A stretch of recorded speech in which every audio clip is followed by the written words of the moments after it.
Ọpẹ́ ni fún Ọlọ́run ọba, ọba ọlọ́lá tí gbénú ọlá sọlá, ọba tó ní pẹpẹ ọrọ̀ lọ́dọ̀, ọba tó ní sánmọ̀ àtilẹ̀ méjèèje, ọlá rẹ̀ gbọngbọ́n, kábíyèsí rẹ̀. Ẹ̀yin aráalé, ẹ kú ilé. Mo sì tún kí yín káàbọ̀ sí orí ètò yín, ètò wa Mọ Ẹ̀tọ́ Rẹ Lábẹ́ Òfin. Abdullahi Adébáyọ̀ ọmọ Abdulrauf ni orúkọ mi jẹ́. Ètò yìí ń dé sí etígbọ̀ọ́ yín láti iléeṣẹ́ rédíò Ajíṣebí Ọ̀yọ́, online radio and TV, pẹ̀lú ìfọwọ́sowọ́pọ̀ ìgbékalẹ̀ kan tí a mọ̀ sí Abdullahi Legal Academy.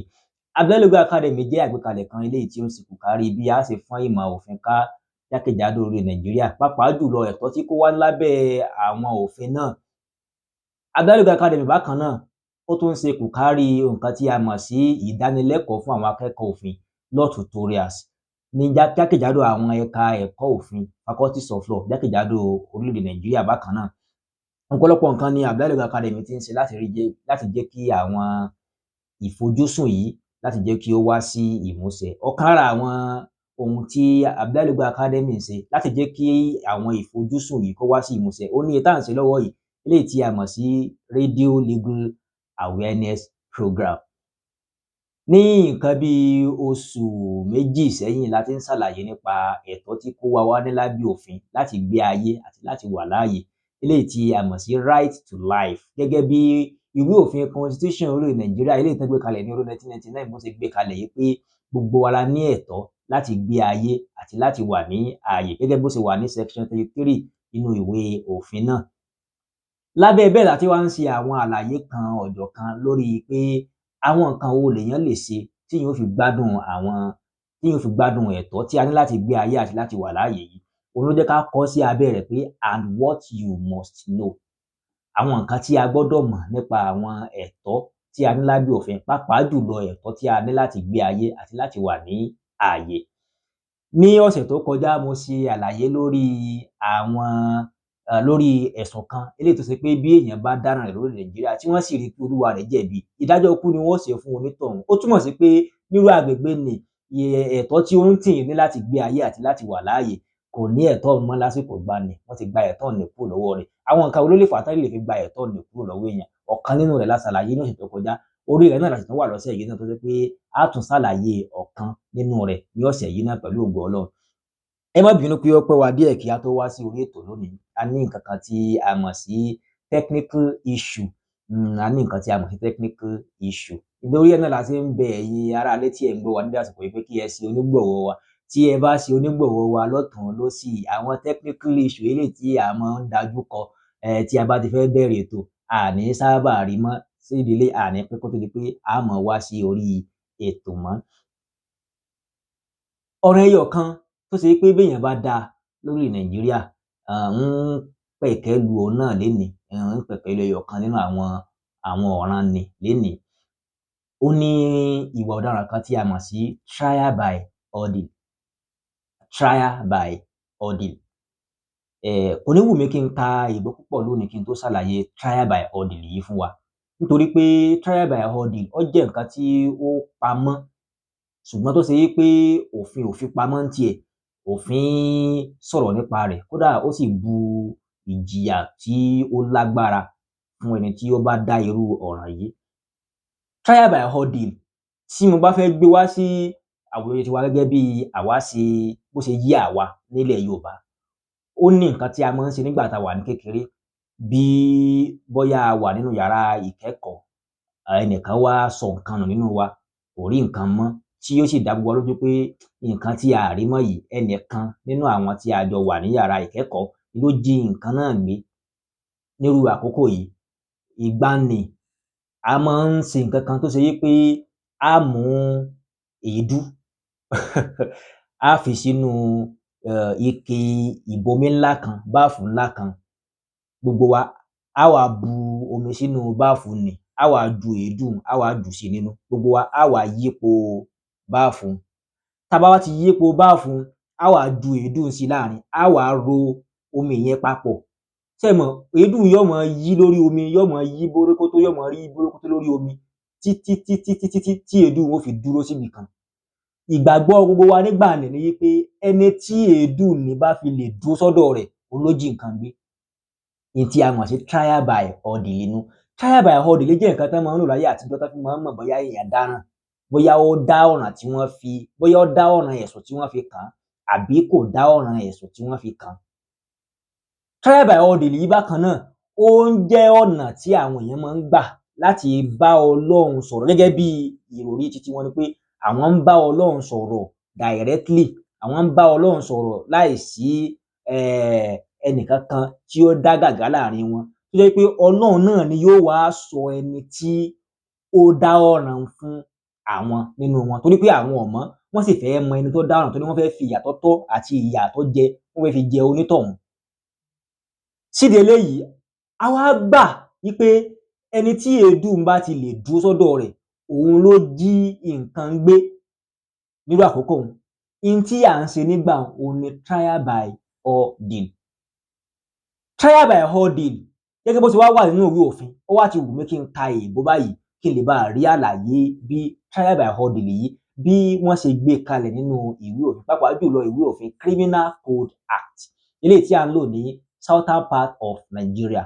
Bákan náà, ìwé òfin yìí, òfin tí mo fẹ́ kà kalẹ̀ yìí, ó ṣiṣẹ́ ní northern part of Nigeria náà gẹ́gẹ́ bí òfin tó gbé àwọn ìwà ọ̀daràn kalẹ̀ ní ọ̀dọ̀ titi wọn náà lọ́hùn. Kí wá ló wà nínú ìwé òfin? Ẹ jẹ́ ká lọ sínú Criminal Code Act section 207. Ó wà ńbẹ̀ yìí pé trial by ordeal of sarsued, esere beans or other poison, boiling oil, fire, immersion in water, or exposure to the attacks of crocodiles or wild animals, or by any ordeal which is likely to result in death of or bodily injury to any person to the proceeding is unlawful. Inú ìwé Criminal Code Act yìí, òun kọ́kọ́ sọ di ọ̀ràn náà. Kí ni tó sọ di ọ̀ràn? Ní tí a mọ̀ sí trial by ordeal. But ìgbà wo ni trial by ordeal di ọ̀ràn? Òun ni pé ìgbà tí èèyàn bá ṣe kí ni o, ordeal of sarsued, esere beans or other poison. Ẹ jẹ́ kí n ṣàlàyé sarsued àti esere beans yìí. Sarsued yìí ó jẹ́ igi kan tó ṣe wípé èèpo rẹ̀ ó jẹ́ nǹkan olóró. Bí èèyàn bá fẹnu kan èèpo rẹ̀, bóyá èèyàn ṣèèṣì jẹ ni o àbí èèyàn mọ̀ọ́mọ̀ jẹ ni o, onítọ̀hún yóò gba èkuru jẹ ní ọwọ́ ẹbọra ni. Onítọ̀hún yóò gúnyán láyé, yóò lọ lè gba ọbẹ̀ ní ọ̀run ni. Onítọ̀hún kò ní bá àwọn ará ayé ṣe mọ́, àwọn ará ọ̀run ló kù tí yóò máa bá ṣe bí èèyàn bá fi lè mú ẹnu kan ihun tí a mọ̀ sí sarsued yìí. Esere beans náà bákan náà, òun náà jẹ́ ohun èso tó ṣe wípé ẹnu ò gbọdọ̀ kàn, nǹkan olóró ni. Ìgbà tí ìwé òfin yìí tó wá fẹ́ parí wá ní pé and other poison. Eléyìí ló fún wa ní ìrírí pé àti sarsued o àti esere beans o àti nǹkan míì náà tó jẹ́ nǹkan olóró tó lè ṣàkóbá fún ẹ̀mí ọmọ èèyàn bí èèyàn bẹ́ẹ̀ lè ṣèèṣì jẹ ni o àbí èèyàn mọ̀ọ́mọ̀ jẹ tó sì gbé mì, tí yóò ṣe àkóbá ikú tàbí kí irú ẹni bẹ́ẹ̀ sì kó sì ṣe irú ẹni bẹ́ẹ̀ ní ṣùtá, kó pa irú ẹni bẹ́ẹ̀ lára. Ihun tá a mọ̀ sí sarsued àti esere beans yìí, iṣẹ́ táwọn ń ṣe leléyìí. Ní ṣókí, poison ni wọ́n. Bí èèyàn bá wá mú sarsued yìí àbí esere beans yìí àbí poison eléyìí tó wù orí ọ jẹ́, nǹkan olóró eléyìí tó wulẹ̀ orí ọ jẹ́, téèyàn wá fún èèyàn kan pé ṣé lóòótọ́ ló ṣe nǹkan yìí àbí ò ṣe? Kì í ṣe, kì í ṣe mi mo jí, kì í ṣe mi mo jẹ kókó arúgbó. Ta ló jẹ kókó arúgbó? Kì í ṣe mi mo jẹ kókó arúgbó. Tí kì í bá sì wọ́n lọ jẹ kókó arúgbó tòótọ́, ọ̀yá gba nǹkan olóró yìí kó jẹ. Ká ní pé ìwọ lọ jẹ kókó arúgbó, nǹkan yìí yóò ṣe ọ́ lọ́sẹ̀, ó sì kú. Ṣùgbọ́n ká ní kì í ṣe ìwọ lọ jẹ kókó arúgbó, ó mọ̀ lọ láyọ̀ àtàlàáfíà, kò ní ṣe nǹkan kan fún ọ. Ó tiẹ̀ ní àlọ́ kan tí a máa ń pa nígbà tí a wà kékeré. Àlọ́ náà sì tún jẹ́ tí a tún máa ń pa di ìsìn. Wọ́n ní pé àwọn kan ìjàpá nǹkan kan wọ́n lọ sí ilé arúgbó mọ́júmọ́, nígbà tó wá yá ẹnìkan wá jẹ kókó arúgbó, ó wá yàgbẹ́ sínú kòkò.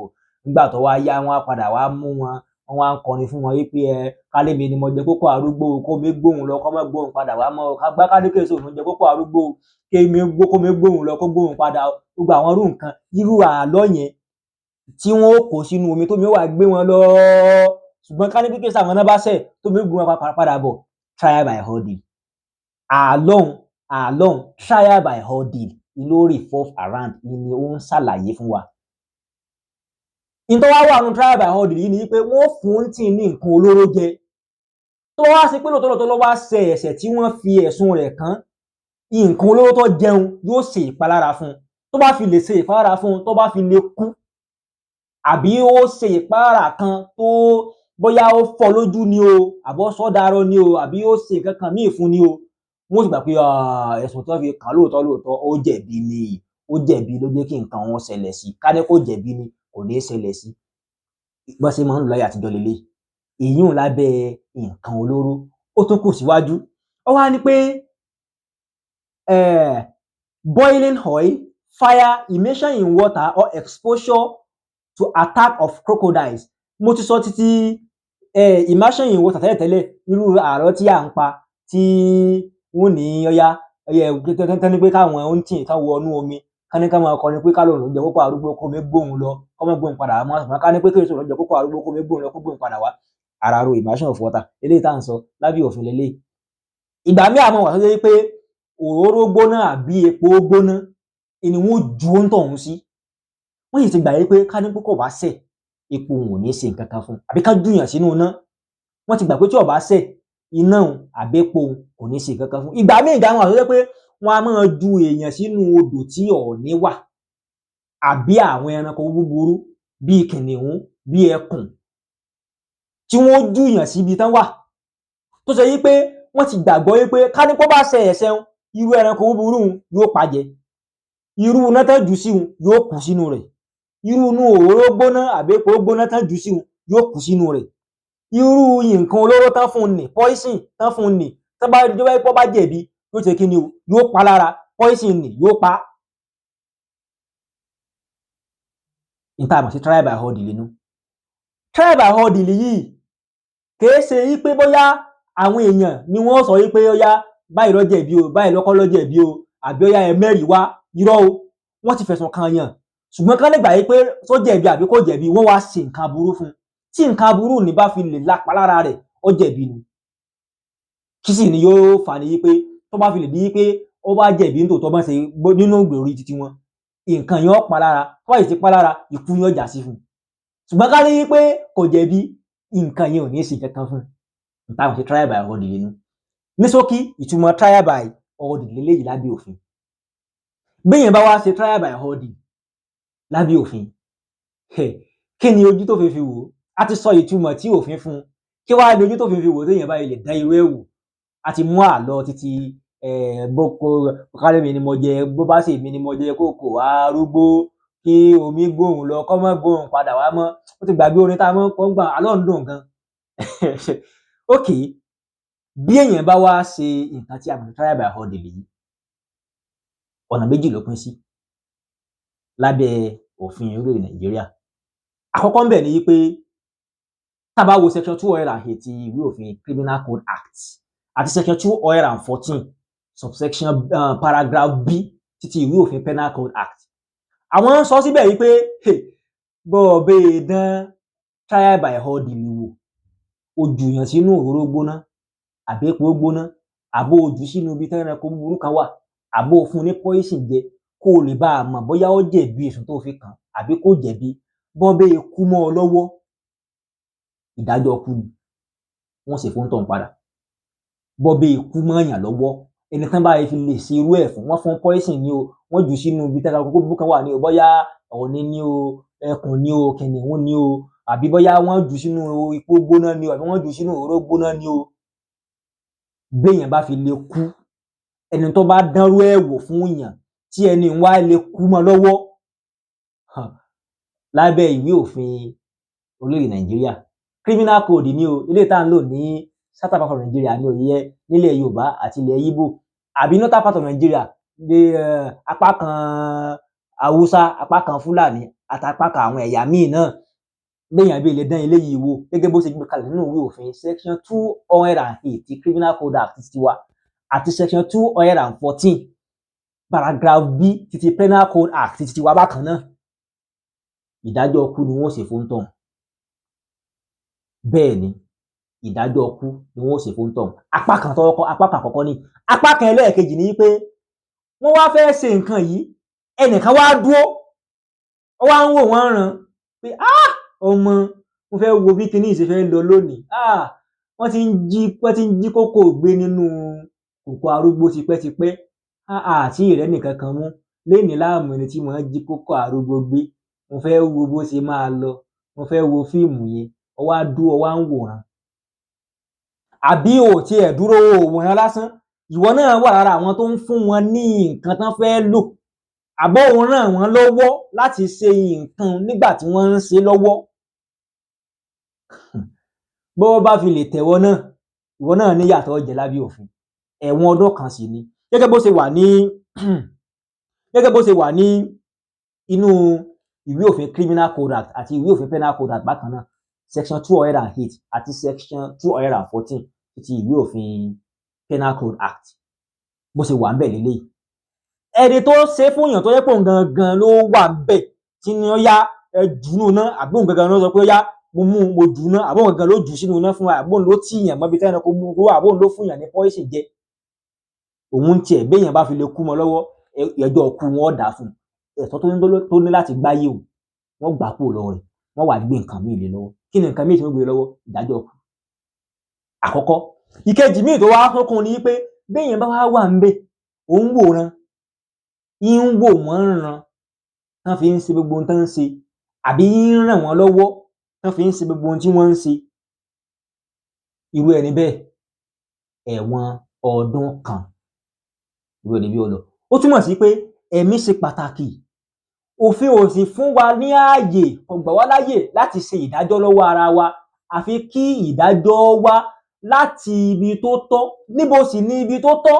Tí a bá wo inú ìwé òfin Constitution ìwé orílẹ̀-èdè Nàìjíríà, tá bá wo Section 36 rẹ̀, ó ní wípé bí wọ́n bá fi ẹ̀sùn kànyàn, bí wọ́n bá fi ẹ̀sùn kànyàn, ẹ jẹ́ tó wí lẹ́ẹ̀kan, bí wọ́n bá fi ẹ̀sùn kànyàn, kí ìdájọ́ tó tọ́ tó lè wáyé, wọ́n gbọ́dọ̀ gbé ẹni nì lọ sí iwájú ilé ẹjọ́. Irú ilé ẹjọ́ wo? Ilé ẹjọ́ tó ní agbára tí ẹnu rẹ̀ tó ọ̀rọ̀ lórí ẹ̀sùn tí wọ́n fi kàn án. Ìgbà tí ilé ẹjọ́ ń bá wá rí wípé Mr. Ìjàpá, ẹ̀yin lẹ jẹ kókó arúgbó. Ẹ̀yin lẹ jẹ kókó arúgbó. Pẹ̀lú àwọn ẹ̀rí tó wà ńlẹ̀ yìí, ó fi hàn dájú gbangba pé ẹ̀yin lẹ jẹ kókó arúgbó. Ilé ẹjọ́ wá ní ẹni tó bá sì jí nǹkan gbé gẹ́gẹ́ bó ṣe wà nínú ìwé òfin Criminal Code Act, tá bá wo Section 390 tó wà ńbẹ̀, ó ní ẹni tó bá jí nǹkan gbé ẹ̀wọ̀n ọdún 3 ni. Sídìí eléyìí, Mr. Ìjàpá, ẹ wá lọ sí ẹ̀wọ̀n ọdún 3. Àbí èrí tó wà ńbí ò dájú tó yín pé Mr. Ìjàpá ló jí kókó arúgbó jẹ. Sídìí eléyìí, kí Mr. Ìjàpá kó máa lọ ní ayọ̀ àti àlàáfíà. Ilé ẹjọ́ tí ẹnu rẹ̀ tó ọ̀rọ̀ lórí ẹ̀ ni yóò fi irú ìdájọ́ ní kalẹ̀. Nǹkan báyìí ṣẹlẹ̀ ní ọdún 1951 nígbà tí ẹnìkan ṣe ẹ̀ṣẹ̀ kan tí wọ́n wá fún ní èsèrè bíǹsì jẹ. Èsèrè bíǹsì yìí pàápàá jùlọ ìlú Calabar láti máa ń sábà lò láyé àtijọ́, tí wọ́n fi máa ń mọ̀ bóyá èèyàn dá ọ̀ràn tí wọ́n fi ẹ̀sùn rẹ̀ kàn àbí èèyàn ò dáná. Wọ́n á fún òǹtọ̀hún, wọ́n jẹ́ ń pa, wọ́n fẹ́ jẹ́ ń pa láti jẹ èsèrè bíǹsì. Tó bá fi lè jẹ èsèrè bíǹsì ni kò sí ṣíṣe kò sáìṣe, yóò kú ni. Èyí tí ó jẹ mọ́ ní orílẹ̀ ayé ni ó ti jẹun. Bóyá Ọlọ́run wá kó yọ, nígbà ó wá yá, ó wá lọ fi ẹjọ́ àwọn hunting ó fi sùn àwọn ọlọ́pàá wá gbé ẹjọ́ náà lọ sí ilé ẹjọ́. Gbogbo àwọn tán sì lọ́wọ́ sínú nǹkan ni gbogbo wọn ni wọ́n dá ẹjọ́ tó tọ́ àti ẹjọ́ tí ó yẹ, gbogbo ẹjọ́ tó tọ́ àti ẹjọ́ tó yẹ ni wọ́n dá fún. Béèyàn bá ṣe trial by ordeal yìí, tó bá kú, tí ẹni tí wọ́n bá ṣe nǹkan fún bá kú mọ́yàn lọ́wọ́, ìdájọ́ ikú wọn ó ṣe fún tọ̀hún. Ṣùgbọ́n tí ẹni wọn bá kú mọ́ lọ́wọ́, ọ̀rọ̀ míì tún nù. Ẹ̀wọ̀n ọdún 10 làwọn tí wọ́n bá ṣe fún ọ lọ. Ẹ̀wọ̀n ọdún 10 ni. Sídìí eléyìí, àtẹni tó ṣe trial by ordeal fún yàn, tó jẹ́ pé téèyàn bá kú mọ́ lọ́wọ́, wọ́n pò náà di. Àbí tó jẹ́ pé téèyàn bá tiẹ̀ kú mọ́ lọ́wọ́, ṣùgbọ́n torí pé ó ti ṣe nì, yóò lẹ̀wọ̀n ọdún 10. Àwọn tí wọ́n wòran nígbà tí ń ṣe, àwọn lẹ̀wọ̀n ọdún kan. àwọn tí wọ́n ràn wọ́n lọ́wọ́ nígbà tí wọ́n ń ṣe àwọn náà lọ ẹ̀wọ̀n ọdún kan bí ó ṣe wà ní abẹ́ trial by order inú. Ìhà yìí ni a ti dánu dúró ní abala títí agbọn ti èdè títí Yorùbá fún ti dédé àsìkò yìí lénìí tí a sì bọ́ sórí títí agbọn títí èdè Gẹ̀ẹ́sì. Ọpẹ́ púpọ̀ lọ́wọ́ iléeṣẹ́ AA Enterprise tí wọ́n ń ta data bundles, MTN, Glo, Airtel, 9mobile wọ́n ń ta data bundles. Ọpẹ́ púpọ̀ lọ́wọ́ wọn, a dúpẹ́ púpọ̀ lọ́wọ́ wọn. Ẹ̀yin tẹ́ bá fẹ́ ra data bundles, any gig yòówù orí tẹ́ bá fẹ́ rà, ẹ kàn sí iléeṣẹ́ AA Ventures. AA Ventures wọ́n jẹ́ ẹni tí ẹ lè fi ọkàn balẹ̀ sí ní gbogbo ìgbà yìí pé bí kódà kẹ́ mọ́ rí wọn rí tẹ́ bá fi owó yín ránṣẹ́ sí wọn, wọ́n ó ṣe data náà sí yín tí inú yín ó sì dùn, inú tiwọn náà ó dùn, inú yín ó jọ dùn, inú yín ó jọ dùn kẹ́yìn àwọn transaction tí ẹ bá jọ ṣe ni. Kò síná lórí táàbù mi tó bẹ́ẹ̀ lónìí. Mi ní lè fi ìdáhùn sí àwọn ìbéèrè yòówù orí ó jẹ́ tí mo bá lè ní abẹ́ comment section lénìí ní títí èdè Yorùbá tí mò ń ṣe lọ́wọ́ yìí. Tí mo bá ti ń ṣe títí Gẹ̀ẹ́sì, n máa fi ìdáhùn sí àwọn ìbéèrè tí ó bá ṣe pé ìbéèrè wà. Àkọ́kọ́. Ìkejì ni wípé ó pẹ́ wá díẹ̀ kí a tó bẹ̀rẹ̀ lénìí. A sì dánu dúró ní ìhà yìí lénìí náà títí di ọjọ́ mẹ́jọ pẹ̀lú ògo Ọlọ́run tí a tún wá kí Ọlọ́run ó jẹ́ kó jẹ́ pé àwa náà la wà, ẹ̀yin aráalé náà ni a bá. Abdullahi Gboyega Academy nílò ìrànlọ́wọ́ ẹ̀yin aráalé. A nílò òǹgbọ̀wọ́ láti ṣe àwọn onígbọ̀wọ́ àwọn ètò wa ọlọ́kan òjọ̀kan tí à ń ṣe. A nílò onígbọ̀wọ́ láti ṣe àwọn onígbọ̀wọ́ ẹ̀kọ́ ọ̀kan òjọ̀kan ètò wa tí à ń ṣe. Àti pé bákan náà a nílò àwọn tí yóò tiẹ̀ máa wá ṣe ìpolówó ọjà ní orí ètò yìí. Ká fi ti yín, ká fi gbé tiwa ní arugẹ. Ká fi tiwa náà, ká fi gbé ti yín náà ní arugẹ. Kí gbogbo wa kí inú wa jọ dùn ní ìkànnì. Ẹni tí ó bá fẹ́ kàn sí Abdullahi Gboyega Academy, èmi ẹ lè kàn sórí ẹ̀rọ ìbánisọ̀rọ̀ 09034904883. Ẹni tó bá sì fẹ́ ṣe donation fún wa, account number wa ní ẹ̀yìn kíní wa yìí, ẹ wò ó nu Wema Bank ní Abdullahi Gboyega Academy, Abdullahi Abdulrauf ní orúkọ àkáǹtì yẹn, Wema Bank ní àkáǹtì yẹn. Ẹ ṣe ní tẹ́ bá fẹ́ ṣe tí ó fi máa jẹ́ ìbọ̀wọ̀ fún wa, ẹ ṣe síbẹ̀. Ìhà yìí láti máa ṣẹnu ní dédé síbí ní fún ti tòní. Abdullahi Adébáyọ̀ ọmọ Abdulrauf ní orúkọ mi ń jẹ́ lẹ́ẹ̀kan sí. Títí di ìgbà míì tí a tún máa wá pàdé ní àyè tí a sì máa kọ́ra wa ní àwọn ọlọ́kan òjọ̀kan ẹ̀tọ́ tí a ní lábẹ́ òfin orílẹ̀ Nàìjíríà. Ẹ jẹ́ ká máa rí i pé à ń lo òfin o. Lógo Ọlọ́run, èmi àtẹ̀yin a ní lùgbàdì òfin.